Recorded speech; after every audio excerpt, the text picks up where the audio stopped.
할렐루야.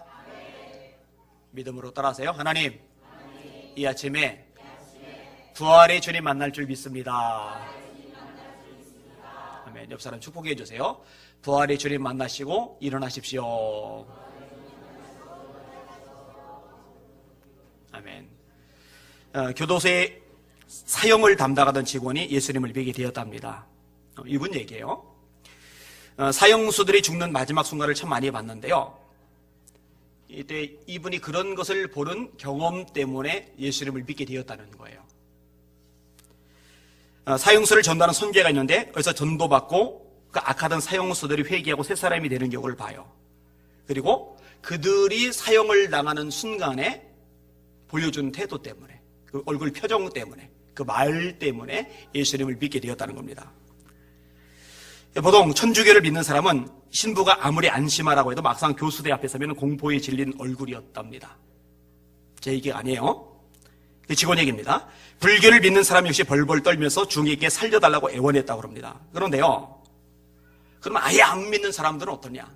이 사람들은 아예 국가와 법을 저주하면서 이를 갈면서 교수대에 오르는 경우가 많았답니다. 그럼 예수님을 영접한 사람들은 어떻게 됐느냐? 다른 사람을 격려하며 환한 표정으로 목사님 먼저 갑니다 하고 찬송을 부르면서 죽더라는 겁니다. 이들이 죽기 전에 제일 많이 불렀던 찬양이 있대요. 통계적으로 무슨 찬양 같아요? 하늘 가는 맑은 길이? 땡. 예? 나 같은 죄인 살리신이라는 겁니다. 한번 같이 불러볼게요. 나 같은 죄인 살리신 주 내 놀라워 잃었던 생명 찾아고 광명으로 넌내 큰 죄악에서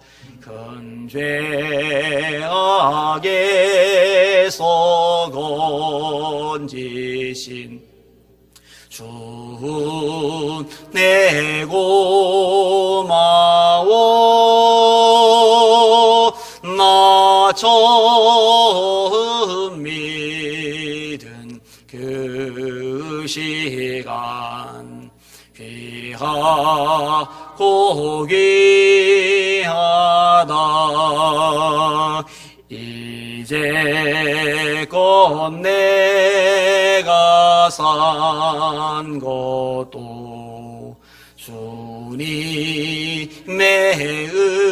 은혜라 또 나를 장차 본향에 인도해 주시리 거기서 우리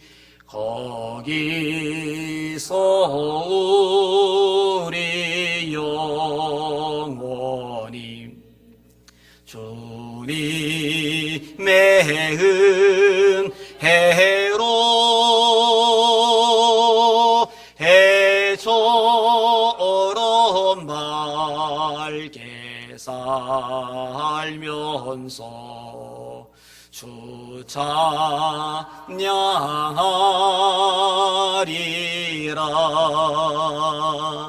할렐루야. 이 부활 소망이죠. 부활 소망을 가지게 된 거죠. 거기서 우리 영원히 주님의 은혜로 해처럼 밝게 살면서 주 찬양하리라. 그 부활의 소망이 공포를 이기게 만든 겁니다. 인도의 성자 썬다싱 얘기를 제가 몇 차례 한 적이 있습니다. 이번에 예수님을 믿게 된 계기를 설명한 적이 있잖아요. 원래 힌두교 집안입니다. 집안이 괜찮은 집안입니다. 인도는 계급 제도죠.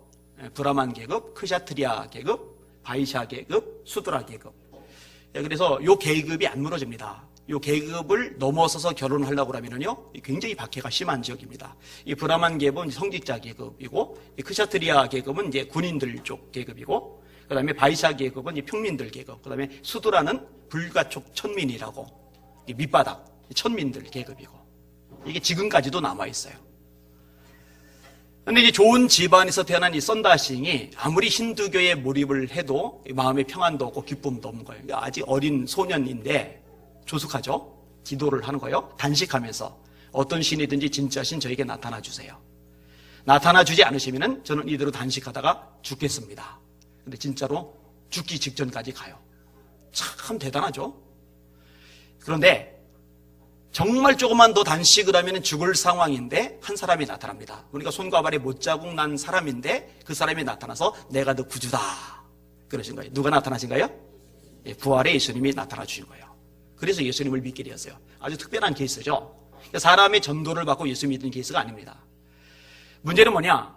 힌두교 집안에서 예수장이가 났으니 집안이 발칵 뒤집힌 겁니다. 이단자가 나온 거잖아요. 협박도 하고 회유도 하는데 안 들어요. 그럼 너 집에서 나가라. 예, 나가겠습니다. 어머니가 마지막 만찬 차려줄 테니까 그거 먹고 나가라. 예. 마지막 만찬에 독을 탔잖아요. 죽이려고. 그런데 안 죽었죠. 마가복음 16장에 믿는 자들에게는 이런 표적이 따르리니 곧 저희가 내 이름으로 귀신을 쫓아내며 새 방언을 말하며 뱀을 집으며 무슨 독을 마실지라도 해를 받지 아니하며 병든 사람에게 손을 얹은즉 나으리라. 무슨 독을 마실지라도 해를 받지 아니하며 먹었는데 안 죽었어요. 그리고 이제 히말라야를 넘나들면서 인도 지역과 티베트 지역에 열심히 전도를 다니고 굉장히 많은 사람들 구원해냅니다. 그래서 인도의 성자라고 일컬어지는 명성까지 얻게 됩니다. 이분이 영국에 방문을 했어요. 대학교의 교수가 질문을 합니다. 대체 오랫동안 빠져있던 힌두교를 버리고 기독교인이 된 이유가 뭡니까? 이때 썬다싱이 대답을 했어요. 이렇게 대답합니다. 부활하신 예수님이 지금도 살아계시기 때문입니다. 부활하신 예수님이 지금도 살아계시기 때문입니다. 여러분, 예수님 살아계십니다. 지금도 살아계십니다. 그 예수님이 여러분과 함께 하십니다. 여러분을 지켜주십니다. 여러분과 동행하십니다. 여러분이 그 증인으로 살아가실 수 있기를 주님의 이름으로 축원합니다. 오늘 설교 제목 따라합시다. 우리는 부활의 증인들이다. 한 번 더요. 우리는 부활의 증인들이다. 아멘. 오늘은 설교를 좀 짧게 하려고 그러는데 될라나 모르겠어요.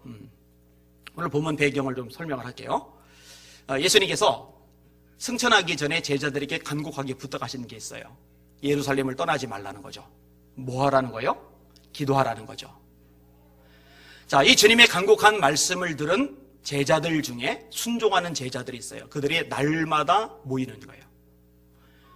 여러분, 제가 기도할 때, 아까 기도할 때도 인용했습니다만, 날마다 마음을 같이하여 성전에 모이기를 힘쓰지 않으면요, 절대로 날마다 모이는 건 불가능합니다.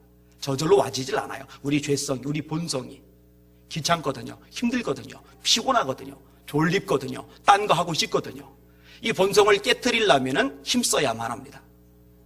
자, 예수님의 말씀, 이 말씀을 들었던 한 500여 명의 사람들 중에서 주님의 말씀을 정말 주님의 말씀으로 인정하는 120명 정도가 예루살렘에 날마다 모였어요. 전혀 기도하기 힘썼다. 개혁 한글, 개혁 개정은 오로지 기도하기 힘썼다. 이 기도에만 전념을 합니다. 여러분, 그들 생계는 어떻게 했을까요? 날마다 모였으니.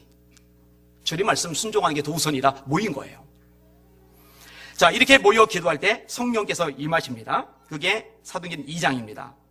오순절날이 이미 이름에 그들이 다 같이 한 곳에 모였더니 호련히 하늘로부터 급하고 강한 바람 같은 소리가 있어 그들의 앉은 온 집에 가득하며 마치 불의 혀처럼 갈라지는 것들이 그들에게 보여 각 사람 위에 하나씩 임하여 있더니 그들이 다 성령의 충만함을 받고 성령의 말하게 하심을 따라 각기 다른 방언으로 말하기를 시작하니라.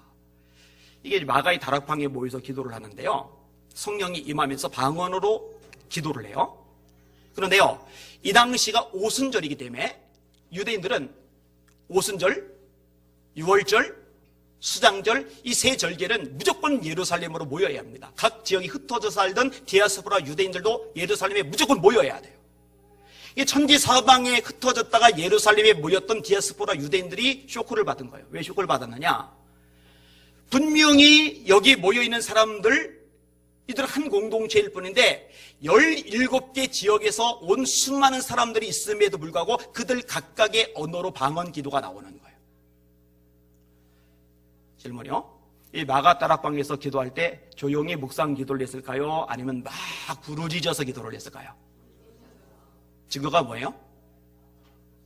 만약 묵상 기도했다면, 조용조용 기도했다면, 나가 다락방 안에서 기도하는 그 기도 소리, 방 안에 임했을 때 각 나라별로 나오는 그 언어 소리가 바깥에 있는 사람들 귀에 들릴 리가 없는 거죠. 아주 웅장하게 떠들썩하게 막 들려버린 거예요. 다 놀라 신기하게 여겨 이르되, 보라, 이 말하는 사람들이 다 갈릴리 사람이 아니냐? 우리 각 사람이 난 것 방언으로 듣게 된 것이 어찌됨이냐? 우리는 바데인과 메데인과 엘람인과 또 메소포타미아, 유대, 가파도기아와 본도, 아시아, 부르기아, 밤빌리아, 애굽 및 구레네에 가까운 리비아 여러 지방에 사는 사람들과 로마로부터 온 나그네 곧 유대인과 유대교에 들어온 사람들과 그레네인과 아라비아인들이라. 우리가 다 우리의 각 언어로 하나님의 큰 일을 말함을 듣는도다고 다 놀라 당황하여 서로 이르되 이 어찌 된 일이냐. 거의 17개 지역이죠. 그러니까 이때 방언의 은사가 임한 거는요, 고린도전서 14장의 방언의 은사가 조금 차이가 있어요. 거기서 나오는 방언의 은사는요, 사람들이 못 알아들어요. 통역의 은사를 가졌을 때만 비로소 뭔 말인지 알아들어요. 그런데 요 사도행전 2장에 나오는 방언의 은사는요, 각 나라별로 언어가 나오는 거예요. 제가 서울신대 다닐 때 그래서 같이 모여서 기도하던 사람들, 아니면 중앙기도실에 가서 기도하다 보면은요, 진짜로 고전 14장에 나오는 대로 무슨 말인지 모르는 방언 기도하는 사람도 있는 반면에 일본어나 아니면 영어로 방언 기도하는 사람도 있더라고요. 근데 솔직히 말해서 제가 저건 아프리카 말 같은데 그건 안 부럽고 일본 말 같은데 안 부러운데 영어로 방언하는 사람은 부럽더라고요. 혹시 영어로 방언 은사를 받으면은 영어도 유창하게 나오는 걸까? 근데 제가 물어보고 싶었는데 기도하는 사람 건들고 깨울 수가 없어가지고 못 물어봤어요. 그건 잘 모르겠어요. 아직 잘 모르겠어요. 그거는. 자, 이렇게 다 놀라고 있는데요, 그 중에 어떤 이들은 조롱을 합니다. 또 어떤 이들은 조롱하여 이르되 그들이 새 술에 취하였다. 새 술에 취하였다. 그러니까 베드로하고 사도들이 일어나서 그들에게 설명을 하는 거예요. 우리 술 취한 거 아니다. 이거는 구약에 기록된 예언의 말씀이 성취된 거다. 요엘서 2장 28절 말씀을 인용합니다. 말세에 내가 내 영으로 모든 육체에게 부어주리니. 여러분, 이건 주님의 말씀입니다. 마지막 때, 예수님이 오신 다음부터가 마지막 때요. 예수님 오실 때까지. 진짜 재림이 임박할 때는 이제 말세 지말이라는 말을 보통 많이 써요. 여러분, 이때는요, 성령을 모든 육체에게 다 부어주신답니다. 믿으시길 바랍니다. 여러분, 다 성령 받을 수 있어요. 너희 자녀들은 예언할 것이요. 우리 주일학교 꼬망이들 예언할 수 있어요. 너희 청년들은 환상을 보고 우리 청년들 비전 가질 수 있어요. 너희 늙은이들은 꿈을 꾸리라. 연세가 많으시고 병약해서 휘청휘청 하시는 노인네들도 하나님이 꾸게 하시는 거룩한 꿈, 미래에 대한 꿈을 꾸실 수 있어요. 약속의 말씀이거든요. 다시요. 말세에 내가 내 영으로 모든 육체에게 부어주리니 너희 자녀들은 예언할 것이요 너희 젊은이는 환상을 보고 너희 늙은이들은 꿈을 꾸리라. 이 말씀을 인용합니다. 그러니까 지금 새술에 취해서 헛소리를 하는 게 아니라 예언된 말씀대로 이들이 지금 성령을 받아서 이런 현상이 나오는 거다라고 설명을 해요. 그 다음에 예수님에 대한 소식, 복음에 대해서 전해요. 이 복음을 전하면서 이어서 전하는 게 뭐냐? 예수님의 부활입니다. 자, 그 내용을 같이 해볼게요. 2장, 오늘 읽은 본문 앞부분입니다. 22절에서 24절까지. 시작. 이스라엘 사람들아, 이 말을 들으라. 너희도 아는 바와 같이 하나님께서 나사렛 예수로 큰 권능과 기사와 표적을 너희 가운데서 베푸사 너희 앞에서 그를 증언하셨느니라. 그가 하나님께서 정하신 뜻과 미리 아신 대로 내준 바 되었거를 너희가 법 없는 자들의 손을 빌려 못 박아 죽였으나 하나님께서 그를 사망의 고통에서 풀어 살리셨으니 이는 그가 사망에 매여 있을 수 없었음이니라. 자, 하나님이 예수님을 내어주셨어요. 그런데 정하신 뜻과 미리 아신 대로 내어주셨어요. 여러분, 예수님이 우연히 고난당하신 거 아니죠? 예수님이 우연히 죽임당하신 거 아니죠? 예수님이 고난당하실 것 예언되어 있어요, 안 되어 있어요? 예수님이 죽임당하실 것 예언되어 있어요, 안 되어 있어요? 되어 있죠. 시편 22편에 나의 하나님 어찌하여 나를 버리셨나이까? 내 손과 발을 찔렀나이다. 내 옷을 제비 뽑나이다. 군인들이 십자가 밑에서 예수님 옷 서로 가지겠다고 제비 뽑았잖아요. 시편 22편의 내용들입니다. 이사야 53장에 뭐라고 예언하고 있어요? 부자의 무덤에 들어가요. 여러분, 예수님 운명하셨을 때요, 예수님은 떠돌이 설교자라 돈이 없어요. 이 바위 파고서 만들어낸 무덤은요, 그 당시에 상류층, 그 다음에 부유층이 아니면은 도저히 못 들어갑니다. 일반 서민들은 평토장한 무덤, 땅을 파고 시체 묻고 그 다음에 위 덮고 그 다음에 시멘트 바른 다음에 페인트 칠하고, 그래서 평토장한 무덤, 이렇게 얘기를 끄집어내는 거예요. 예수님의 제자들도요, 죄송합니다, 거의 알거지 수준입니다.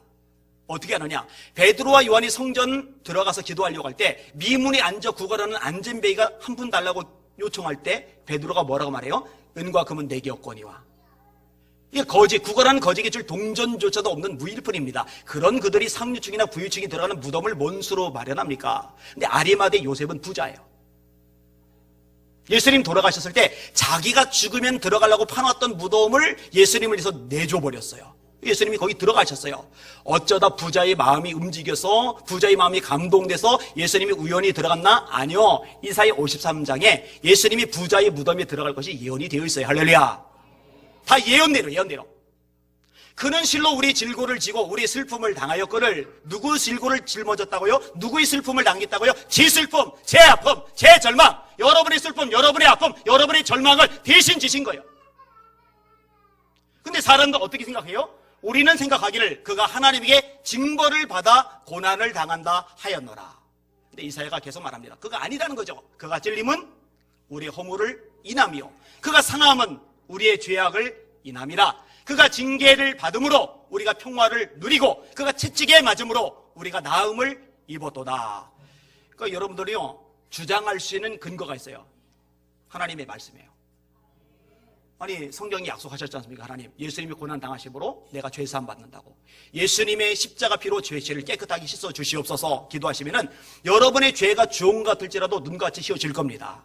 진홍 같을지라도 양털같이 될 것입니다. 하나님 거짓말 못 하셔요. 하나님, 말씀하셨잖아요. 예수님이 징계 받음으로 우리가 평화를 누린다고요. 제가 두렵습니다. 불안합니다. 절망과 좌절이 내 인생 가운데 밀려듭니다. 주여, 저에게 평안을 주시옵소서 하면은 주님의 평안이 여러분의 마음을 지켜줄 줄 믿으시길 바랍니다.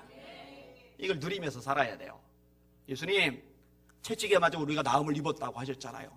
영혼욕, 병들고 상처받은 거 치료해 주시옵소서 요청하시란 말이에요. 우리는 다 양 같아서 그릇 행하여 각기 제 길로 갔거늘 여호와께서는 우리 무리의 죄악을 그에게 담당시키셨도다. 다시요. 하나님께서 정하신 뜻과 미리 아신 대로 내어주셨다. 예수님 힘없어서, 무능력해서, 역량이 안 돼서 어쩔 수 없이 잡혀가시고 어쩔 수 없이 죽임 당하신 게 아니에요. 요한복음 10장에도 예수님이 당신이 먼저 말씀하세요. 내가 목숨을 빼앗기는 것이 아니라 버리노라. 저를 위해서, 여러분을 위해서 예수님 목숨을 버려주신 겁니다.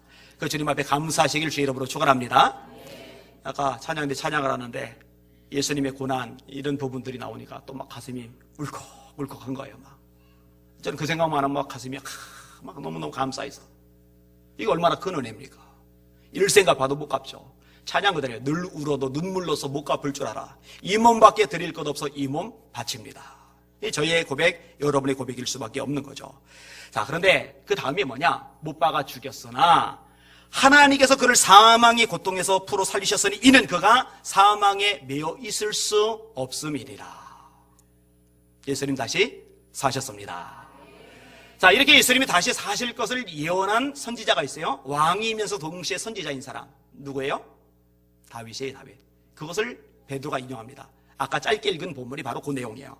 자, 말씀 같이 보겠습니다. 29절에서 32절까지. 시작. 형제들아, 내가 조상 다윗에 대하여 담대히 말할 수 있노니 다윗이 죽어 장사되어 그 묘가 오늘까지 우리 중에 있도다. 그는 선지자라. 하나님이 이미 맹세하사 그 자손 중에서 한 사람을 그 위에 앉게 하리라 하심을 알고 미리 본고로 그리스도의 부활을 말하되 그가 음부에 버림이 되지 않고 그의 육신이 썩음을 당하지 아니하시리라 하더니 이 예수를 하나님이 살리신지라. 우리가 다 이 일의 증인이로다. 아멘. 여러분, 다시 시를 썼는데요, 썩지 않을 것, 멸망당하지 않을 것에 대해서 시를 썼어요. 근데 자기 얘기가 아닙니다. 왜냐하면 다윗은 죽었어요. 그리고 썩었어요. 자기 얘기가 아니에요. 그럼 누구 얘기예요? 예수님 얘기입니다. 예수님이 부활하시기 때문에 썩지 않죠. 멸망당하지 않죠. 그것에 대해서 예언을 했어요. 그 예언이 시편 16편에 예언이 되어져 있습니다. 이러므로 나의 마음이 기쁘고 나의 영도 즐거워하며 내 육체도 안전히 살리니 이는 주께서 내 영을 수월에 버리지 아니하시며 주의 거룩한 자를 멸망시키지 않으실 것임이니이다. 이 예수님을 하나님이 살리셨어요. 32절, 이 예수를 하나님이 살리신지라. 여러분, 예수님이 부활하시고 나서 수많은 사람 만나주셨죠. 제자를 만나주셨죠. 마리아 만나주셨죠. 나중에 사도 바울도 만나주셨죠. 500여 형제를 만나주셨어요. 예수님 다시 사셨습니다. 부활의 증거, 이거 조금 언급을 할게요. 간략하게만 언급을 하도록 하겠습니다. 자, 부활의 증거가 뭐냐? 따라합시다. 역사적인 증거. 지금이 몇 년도죠? 2016년도. 자, 2016년도가 됐어요. 0부터 시작해요. 1, 2, 3 이렇게 해서. 그 다음에 0부터 거꾸로 가면은 이제 기원전이라고 그래요. 그래서 기원전 100년 하면은 지금부터 2016년도에다가 100년이 더 지난 시점이에요. 이게 거꾸로 더 이렇게 늘어가는 거예요. 자, 이 기원전과 기원후 이 기준점이 누구죠? 예수님이세요. 아시죠? 비포 크라이스트. 그게 BC의 주전. 비포 크라이스트가 뭐예요? 그리스도 이전. 그 다음에 AD는 뭐예요? AD. 주후란 말. 아노 도미니. 주님 이후. 그러니까 예수님이 이 역사의 분기점이에요. 할렐루야. 첫 번째 증거. 두 번째 증거는 따라합시다. 성경의 증거. 하나님의 말씀인 성경이 예수님의 부활을 예언해 놓고 있고, 그리고 이 성경이 이 부활을 목격한 증인들의 이야기를 끄집어내고 있어요. 세 번째, 따라합시다. 원수들의 증거. 이 당시에요, 예수님을 잡아 죽일 때 공권력이 양쪽에서 발휘가 됩니다. 하나는 좀 약한 공권력이고 하나는 좀 강한 공권력이에요. 약한 공권력은 유대, 사내들인 공회. 강한 공권력은 로마 당국이에요. 로마 총독 빌라도가 그 중심에 있죠. 여러분, 예수님이 부활하셨다고 제자들이 전해요. 이것 때문에 사람들이 스트레스를 받아요. 입 막으려고 그래요. 그 소리 하지 마. 전도하면 그냥 안 될 거야. 죽일 거야. 막 협박을 해요. 그러면은 예수님이 부활하지 않았다면은 까짓것 예수님의 시체 그 집 어디서 봐라. 이렇게 죽어 있는데, 이렇게 시체 있는데 어떻게 부활했다고 하느냐. 증거로 내밀면 되는데 내밀 증거가 없어요. 왜냐하면 무덤이 비었거든요. 예수님 부활하셨습니다. 헛소리를 해요. 훔쳐간 거 아니에요, 제자들이. 여러분, 그 당시에 유대 관원들의 요청 때문에 빌라도가 로마 군인들을 내줘요. 로마 군인들이 무덤 앞을 지킵니다. 그 당시 로마 군인들은 세계 최강입니다. 로마가 세계를 다 점령했어요. 그래서 모든 길은 로마로 통한다라는 속담이 나올 정도입니다. 이 로마의 군사력을 이길 수 있는 나라들이 없었어요. 다니엘의 예언대로 철과 같은 나라예요. 다 부시에 다 깨뜨려버려요. 그런데 로마 군인들이 지키고 있는데 제자들, 어부 출신들이 그 로마 군인들이 지키고 있는 그 사이에 숨어 들어가가지고 예수님을 훔쳐내요? 말이 안 됩니다. 말이요. 될 수가 없어요. 다음에 따라합시다. 심리학적인 증거. 여러분, 부활을 목격한 500여 명이나 되는 사람들, 그리고 그 위에 또 이것을 믿게 된 사람들, 그들이요, 예수님의 복음을 해서 굉장히 많이 죽었어요. 순교를 당했어요. 여러분 생각해 보세요. 예수님이 부활하지 않았어요? 부활하지 않았다고 생각을 해요. 근데 부활하지도 않으신 예수님 부활했다고 전하는 것 때문에 자기 목숨을 내놓는다. 이거는요, 심리적으로 가능하지 않은 얘기입니다. 부활을 목격했으니까 자기 목도 내놓는 거죠. 따라합시다. 사회학적인 증거. 여러분, 유대인의 상징은 할례입니다. 안식일입니다. 회당입니다. 그런데 이후에 바뀌죠. 할례 대신에 세례가, 안식일 대신에 주일이, 회당 대신에 교회가. 사회적인 면에서 굉장히 변동이 일으켜요. 여러분, 부활하시도 않으신 예수님 두고서 이런 사회적인 변동이 일어날 수 있겠어요? 불가능합니다. 그 다음에 따라합시다. 도덕적인 증거.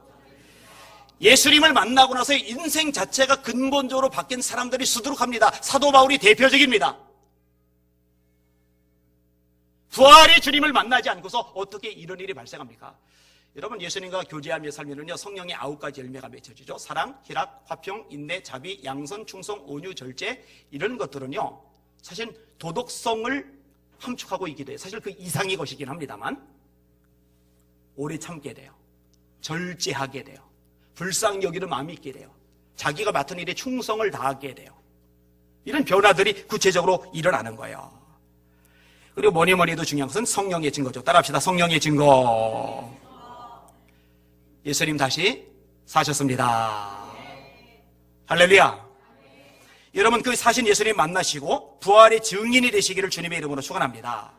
근데 증인이 되시려면 여러분들이 부활의 능력을 경험하며 누리면서 사셔야 돼요. 누려야 사람들 오고 봐라, 이게 증언이 될 수가 있는 거거든요.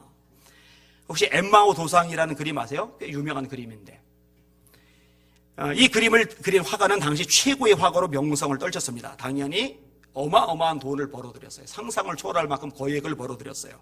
사람들이 부러워하는 큰 부자가 되었습니다. 가족과 더불어 정말 남부러울 것 없이 살았어요. 근데 이제 불행이 닥쳤습니다. 사랑하는 아내가 죽은 거예요. 근데 이 사람은요, 진짜 아내를 사랑한 거죠. 진짜 아내를 사랑한 게 아니면은 아내 죽자마자 돈 많겠다, 세장가 가면 될 텐데. 근데 아내를 너무너무 사랑하는 거예요. 슬픔에 쌓였어요. 절망에 쌓였어요. 삶에 낙이 없어요. 엄청나게 쌓아놓은 돈도 의미가 없어요. 붓을 내던져요. 더 이상 그림도 그리지 않게 돼요. 이런 화가가 예수님을 깊이 만나요. 예수님을 제대로 만나는 거예요. 이전에 예수님 모르는 건 아닌데 예수님을 제대로 만나는 거예요. 부활의 소망을 가지게 되는 거예요. 그리고 나서 그린 그림이 야경이란 그림입니다. 이 그림이 암스테르담 박물관에 전시되었어요. 많은 사람들이 값을 물어봤답니다. 이거 얼마입니까? 그랬더니 이 화가가 대답해요. 이 그림은 아내의 죽음을 통해 참 생명이 무엇인지를 체험하면서 그린 그림이기 때문에 값으로 평가할 수 없습니다. 그 다음에 이 야경이라는 그림 다음에 그린 그림이 바로 엠마오 도상이라는 그림입니다. 엠마오 도상이 뭐예요? 엠마오로 두 제자가 슬픔에 차가지고 이렇게 걸어가잖아요. 이러면 예수님 죽었으니까 이제 소망을 잃어버린 거예요. 그런데 엠마오로 힘없이 투벅투벅 걸어가고 있는 두 명의 제자에게 예수님이 나타나서 같이 걸어가셔요. 예수님이 같이 걸어가시고 같이 동행하시는 거예요. 어마어마한 지금 사건을 경험하는 건데, 문제는 뭐냐? 이 제자들의 눈이 어두워져서 예수님을 못 알아보는 거예요. 물론 예수님이 변화되신 것도 있지만 이들의 영안이 어두운 것도 있어요. 예수님이요, 성경을 설명을 해주세요. 그리스도가 부활할 것 아니냐, 성경을 선별을 해주세요. 그리고 떡을 같이 떼서 나눠주시는데 떡을 먹자마자 눈이 밝아지면서 예수님인지를 알아보는데 예수님은 어딘가 벌써 가버리셨어요. 엠마오로 가던 제자들이 당장 방향을 틀어서 예루살렘으로 돌아갑니다. 제자들을 만납니다. 우리 부활의 예수님 만났다. 엠마오 도상에서 예수님 만났다. 그랬더니 나머지 제자들도 우리도 예수님 맞다. 그게 이제 엠마오 도상이에요. 그러니까 자신이 엠마오로 가던 제자처럼 낙심과 절망, 슬픔과 우울함에 빠져 있었는데 부활의 예수님을 만난 사건 때문에 새 생명을 찾았잖아요. 다시 그림을 그리게 되었잖아요. 그것을 나타내는 그림이 엠마오 도상입니다. 여러분, 이 화가가요, 이 그림을 그리기 위해서 무려 18종류의 성서 번역을 읽었답니다. 그래서요, 이 그림을 보면서 대화하는 제자들의 모습이나 나무들 모습에서 부활의 약동을 느낄 수 있다고 전문가들이 이야기를 합니다. 그리고 이분도, 이 화가도 이렇게 고백을 해요. 나는 위대한 생명의 비밀을 깨닫고 이 그림을 그렸다. 이 화가가 누구냐? 제가 제일 좋아하는 화가 셋 중에 한 명, 렘브란트입니다. 고개를 끄덕이는 분들이 많아야 되는데 렘브란트가 도대체 어디서 뭐하는 인간이야, 이런 표정들이에요. 하여튼 렘브란트 정말 역사적인 화가, 세계적인 화가입니다. 그림이 정말 예뻐요. 한 가지 더 이야기하고 마무리할게요. 레티 그랜트라는 여자는 소아마비로 전신이 마비되어 있어요. 그러니까 이제 죽지 못해 사는 거죠. 근데 어떻게 애를 낳았어요. 죽고 싶은데, 자살하고 싶은데 어린 딸 때문에 죽을 수 없어서 마지못해 사는 이 불쌍한 여인입니다. 근데 이렇게 좌절 중에 살다가 그랜트라는 여인이 부활의 예수님을 만났습니다. 할렐루야. 여러분, 제대로 만나야 돼요. 제대로 만나면 수가성 여인도 변하잖아요. 삭개오도 변하잖아요. 안 변하면 기적입니다. 어떻게 안 변할 수가 있어요? 자기의 몸 중에 유일하게 움직일 수 있는 게 딱 하나가 있는데, 그게 뭐냐? 발가락 하나. 요걸 가지고서 전화국에 전화를 해서 자신을 전화 교환소로 시켜달라고 요청을 합니다. 근데 이게 받아들여져요. 그 후로 16년 동안 전화 교환소로 일을 합니다. 말은 하니까, 몸은 못 움직이지만 발가락으로 연결을 해주는 거, 딱딱 누르는 건 가능하니까. 그리고 딸을 대학에 보내고 마침내 은퇴를 합니다. 너무나 놀라운 삶을 산 거예요. 도대체 꼼짝 못하는 여인이, 말만 겨우고 발가락 하나 겨우 움직이는 이 여인이 어떻게 이렇게 희망차게 얼굴에 밝은 미소를 띠고 멋지게 인생을 살 수 있었냐? 기자들이 잔뜩 몰려온 거예요. 이 은퇴하는 날 잔뜩 몰려와서 이걸 취재하려고. 너무너무 삶이 신비하니까. 이때 기자들에게 던졌던 여인의 말이 있어요. 따라합시다. 나의 하나님, 참으로 좋으신 나의 하나님. 할렐루야. 부활의 주님 만나시길 바랍니다. 절망에서 벗어나시길 바랍니다. 사랑하는 성도 여러분, 부활하신 주님의 손잡고 주저앉은 자리에서 일어나십시오. 슬픔의 자리에서 일어나십시오. 좌절과 낙심의 자리에서 일어나십시오. 주님의 손잡고 세상의 한복판을 당당하게 걸어가고 승리하시는 우리 복된 성도들 되시기를 예수님의 이름으로 축원합니다. 축원합니다. 아멘. 기도합니다.